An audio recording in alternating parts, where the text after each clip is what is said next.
पिछले एपिसोड में हमने देखा था कि किन्नान जब अपनी कल्टीवेशन करने के लिए उस स्पिरिचुअल पिल को निकालता है तो उसकी सारी की सारा स्पिरिचुअल ऑरा उसके मार्शल स्पिरिट ही अपने अंदर एब्सॉर्ब कर लेती है, जिस वजह से तो वो किन्नान के पास ही नहीं जा पा रही थी। ये देखकर वो भी हैरान रह गया होता है कि ये तो बहुत अच्छी बात है। उस पिल को लेने की वजह से उसके मार्शल स्पिरिट की पावर काफी ज्यादा बढ़ चुकी थी और वो अब 7th लेवल पर पहुंच चुका होता है। इसलिए वो ये डिसाइड करता है कि वो और कई सारी पिल का बंदोबस्त करेगा ताकि वो अपने मार्शल स्पिरिट की पावर को बहुत ही ज्यादा बढ़ा सके। जिसके बाद यहाँ से ये एपिसोड शुरू होता है। तो इस एपिसोड की शुरुआत में हम किन्नान को देखते हैं जो अपना कमरे के अंदर आकर अपना कल्टीवेशन कर रहा होता है, और जैसे जैसे वो वहां पर कल्टीवेशन कर रहा था उसकी बॉडी के अंदर से काफी ज्यादा फायर निकल रही होती है, जिस फायर को वहां पर कंट्रोल करने की कोशिश करता है क्योंकि इतनी खतरनाक कल्टीवेशन उसने काफी टाइम से नहीं करी थी। उसे वहां पर तकलीफ भी बहुत ज्यादा हो रही होती है, लेकिन तब भी वो सारी की सारी तकलीफों को झेले जा रहा होता है ताकि जल्द से जल्द वो यहाँ पर अपना ब्रेक थ्रू कर सके। और काफी देर की मेहनत के बाद उसकी मेहनत वहां पर रंग भी लेकर आ जाती है। उसने वहां पर दोबारा से अपना ब्रेक थ्रू कर लिया था, जिसे देखकर तो बहुत ही ज्यादा खुश हो गया होता है। वो खुद में कह रहा होता है मुझे तो अभी एक हफ्ता भी नहीं हुआ और मैंने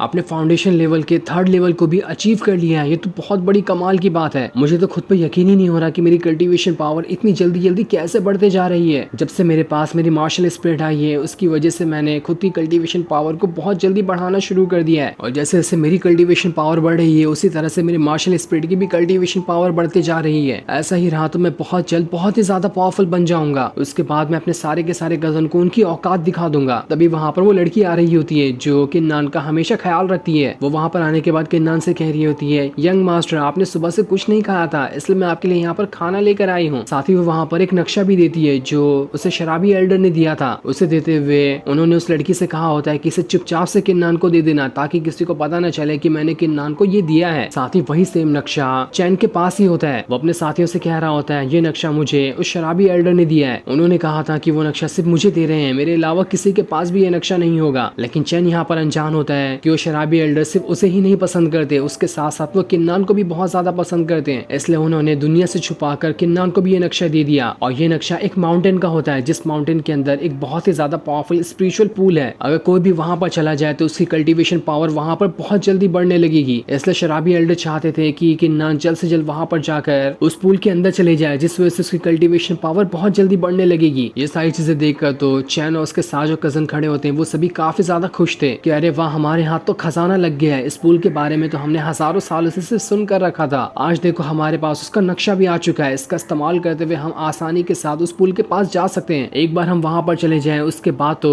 हमारी कल्टीवेशन पावर बिजली की रफ्तार से बढ़ने लगेगी। चैन सभी से कह रहा होता है हाँ माना कि बहुत अच्छी बात है, लेकिन तुम लोगों को इस बात का ख्याल रखना है कि किसी और को इस बारे में पता नहीं चलना चाहिए कि हम वहां पर उस स्पिरिचुअल पुल को ढूंढने के लिए जा रहे हैं। जिस पर उसके बाकी कजन कह रहे होते हैं चैन क्या हम भी तुम्हारे साथ जा सकते हैं, हमें भी वहां पर जाकर अपनी कल्टीवेशन पावर बढ़ाना है। जिस पर चैन कहता है वैसे तो मैं तुम्हें वहां पर ले जाना तो नहीं चाहता था, लेकिन मैं नहीं जानता कि वहां पर कैसे कैसे खतरे हो सकते हैं, इसलिए मुझे वहां पर अकेले उन खतरों का मुकाबला नहीं करना। इसलिए तुम लोग भी मेरे साथ चल सकते हो ताकि हम सब एक साथ वहां पर जाकर उस स्पिरिचुअल पुल को ढूंढ सके। जिस पर सारे के सारे कजन मान जाते हैं। दूसरी तरफ हम किन्नान को देखते हैं जो रात को ही उस माउंटेन की तरफ बढ़ रहा होता है जिसका नक्शा उसे अभी मिला था, ताकि वो वहां पर जाने के बाद उस स्पिरिचुअल पुल को ढूंढ सके। उसके साथ वो लड़की भी होती है जो उससे कह रही होती है यंग मास्टर आप इतनी रात को कहाँ जा रहे हैं, रात को जाने पर खतरा भी हो सकता है। लेकिन किन्नान तो वहां पर सुनने के लिए तैयार नहीं था। वो लड़की उससे कहती है आपको पता है ना कि बचपन में जब एक बार हम दोनों साथ में रात में बाहर निकल गए थे तब कुछ भेड़ियों ने हमें घेर लिया था, तब तो वहां पर आकर आपने मेरी जान बचाई थी, वरना तो मैं उसी टाइम वहां पर मारी गई होती। आप तो बचपन में ही बहुत ही ज्यादा दिलेर थे जैसे कि आज आप भी हैं। ये सुनकर किन्नान उससे कहता है तुम्हें घबराने की जरूरत नहीं है, मैं तुम्हें कहाँ ले जा रहा हूँ, तुम्हें यहीं पर रहकर सारी चीजों को संभालना है, मैं वादा करता हूँ कि जल्द से जल्द वापस आ जाऊंगा। इससे वो लड़की वहां पर किन्नान को बेस्ट ऑफ लक कह रही होती है और उससे कहती है अपना ख्याल रखना। दूसरी तरफ हम सेक्ट हॉल का सीन देखते हैं जहाँ पर सारे के सारे एल्डर आकर मौजूद होते हैं। वहां पर किन्नान के अंकल ने सभी को बुलाया होता है। ये देखकर तो वो लोग भी हैरान थे कि अरे अचानक से यहाँ पर ये हुआ क्या, जो मेन एल्डर ने हमें अचानक से यहाँ पर बुला लिया है। वो सारे के सारे एल्डर किन्नान के अंकल से यहाँ पर आने का कारण पूछ रहे होते हैं। तब किन्नान के अंकल सारे लोगों से कहते हैं मैंने आप लोगों को यहाँ पर इसलिए बुलाया ताकि मैं यहाँ पर एक ऑर्डर पास कर सकूं, और ये ऑर्डर सारे के सारे लोगों के सामने पास किया जाएगा ताकि किसी को आपत्ति आगे चलकर ना हो। मैं यहाँ पर हर महीने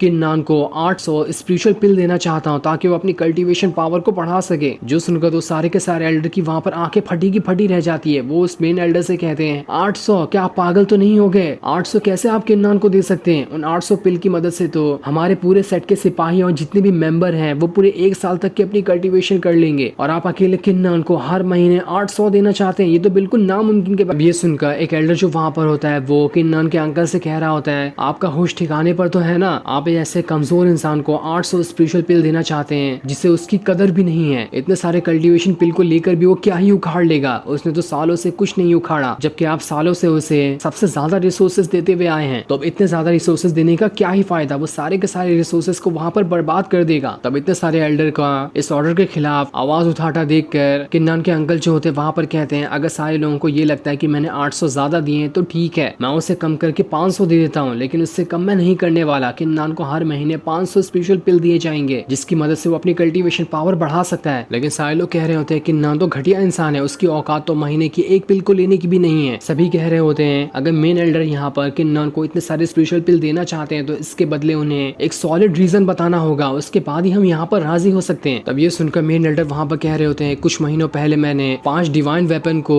बड़ी मुश्किल के साथ हासिल किया था, जिसे मैंने यहाँ पर इस सेट के अंदर लेकर आया है। इस काम को करते हुए मेरी वहाँ पर जान भी जा सकती, लेकिन तब भी मैंने यहाँ पर आकर किसी से अपना क्रेडिट नहीं मांगा, और इतना जोखिम भरा काम करने के बाद भी मुझे वहाँ पर कोई रिवॉर्ड नहीं मिला। जबकि इस रिवॉर्ड को अगर सही मायनों में देखा जाए कि कोई भी ये काम करे तो उसे कम से कम 500 स्पेशल पिल का रिवॉर्ड दिया जाता है, वो भी हर महीने, ताकि वो आगे भी चलकर ऐसे काम करता रहे। और उस टाइम जब मैंने उस रिवॉर्ड को नहीं लिया था तो आज मैं यहाँ पर उस रिवॉर्ड को किन्नान को ट्रांसफर करना चाहता हूँ ताकि वो 500 हर महीने स्पेशल पिल को हासिल कर सके। जो सुनकर दूसरा वाला एल्डर इतना ज्यादा गुस्सा हो जाता है कि वहाँ पर वो किन्नान के अंकल के साथ फाइट शुरू कर देगा। लेकिन किन्नान के अंकल भी वहाँ पर अपनी पावर का इस्तेमाल करते हुए इतना खतरनाक अटैक वहाँ पर करते हैं कि वो एल्डर वहाँ पर शांत हो जाता है। दूसरी तरफ हम किन्नान को देखते हैं जो पहाड़ी के पास आकर अपना थंडर स्वॉर्ड टेक्निक को सीखने की कोशिश कर रहा होता है। वो जैसे जैसे वहाँ पर अपनी थंडर स्वॉर्ड टेक्निक सीखता है, उसकी स्वॉर्ड के अंदर से काफी ज्यादा बिजलियां निकल रही होती है और वो उस बिजलियों से भरी स्वॉर्ड को आसानी के साथ कंट्रोल भी किया जा रहा था। ये देखकर वो बहुत ही ज्यादा खुश होता है कि मैं तो यहाँ पर आसानी के साथ इस थंडर स्वॉर्ड टेक्निक को सीखते जा रहा हूँ। जैसे मैं एक अटैक करता हूँ उसके अंदर से काफी सारी बिजलियां निकलती है। अगर इस स्वॉर्ड का इस्तेमाल करते हुए मैं किसी के साथ भी फाइट करने के लिए जाऊँ तो मैं उसे आसानी के साथ हरा सकता हूँ। मेरे फादर ने तो मेरे लिए बहुत ही अच्छी टेक्निक चुन कर रखी थी, क्योंकि मेरे फादर जानते थे कि मैं आगे चलकर बहुत ही ज्यादा पावरफुल कल्टीवेटर बनने वाला हूँ। देख लेना फादर, वो दिन दूर नहीं जब मैं आपकी सारी की सारी उम्मीदों के ऊपर खरा उतरूंगा। दूसरी तरफ हम शियाओ और उसके साथियों को देखते हैं जो उसी पहाड़ की तरफ आगे बढ़ रहे होते हैं ताकि उस स्पिरिचुअल पूल को ढूंढ सके। उसके साथी वहाँ पर कह रहे होते हैं, मैंने यहाँ पर थोड़ी देर पहले किन्नान को देखा जो यहीं से गुजर रहा था। ये सुनकर शियाओ से कहते हैं, आखिर ऐसा कैसे पॉसिबल है, वो यहाँ पर क्या करने के लिए आ गया होगा? पर अगर वो यहाँ पर आ ही गया है तो हमें उससे डरने की कोई जरूरत नहीं है। जैसे हमें वो दिखाई देगा हम उसे मार मार कर उसकी हालत खराब कर देंगे। लेकिन उसके साथी वहाँ पर कह रहे होते हैं, अगर हमने उसे मारा और वो वहाँ पर बच गया तो इसके बारे में वो जाकर एल्डर से शिकायत कर सकता है। उसके बाद तो हमें दोबारा से पनिशमेंट लेनी पड़ेगी। उसकी वजह से तो हम अभी अभी पनिशमेंट लेकर बाहर निकले हैं और दोबारा से हम पनिशमेंट नहीं ले जाना चाहते। वही पेड़ पर बैठी हम एक लड़की को भी देखते हैं जो खुद में कह रही होती है, जहाँ तक कि मुझे खबर मिली थी वो खबर तो बिल्कुल सच है कि इन फैमिली के कुछ कजन यहाँ पर आ रहे हैं। ये तो बहुत अच्छा मौका है इन्हें यहाँ पर जान से मार डालने का। और इतना कहने के बाद वो वहाँ पर जोर जोर से हंस रही होती है। तो वहीं शियाओ उसके साथी वहाँ पर आपस में बातें कर रहे होते हैं कि हम अपने चेहरे पे मास्क लगाकर किन्नान की धुलाई कर सकते हैं, उसके बाद तो उसे पता ही नहीं चलेगा कि हमने उसे मारा है। तभी उन्हें आगे बढ़ते हुए वहाँ पर वही लड़की दिखाई देती है जिसे देखकर तो वो एकदम हैरान और खुश हो जाते हैं। वो उस लड़की से कह रहे होते हैं, अरे लड़की, तुम्हें पता है ना कि ये जंगल कितनी खतरनाक जगह है, यहाँ पर तुम्हारा अकेले रहना तो बिल्कुल सही नहीं है, तुम मेरे साथ हो जाओ, हम तुम्हें अपने साथ यहाँ से जंगल पार करा देंगे। पर जैसे वो उस लड़की के पास आते हैं वो लड़की उनसे कहती है, क्या तुम लोगों को पता है कि मैं कौन हूँ? मैं फैंग फैमिली से आती हूँ। ये सुनकर तो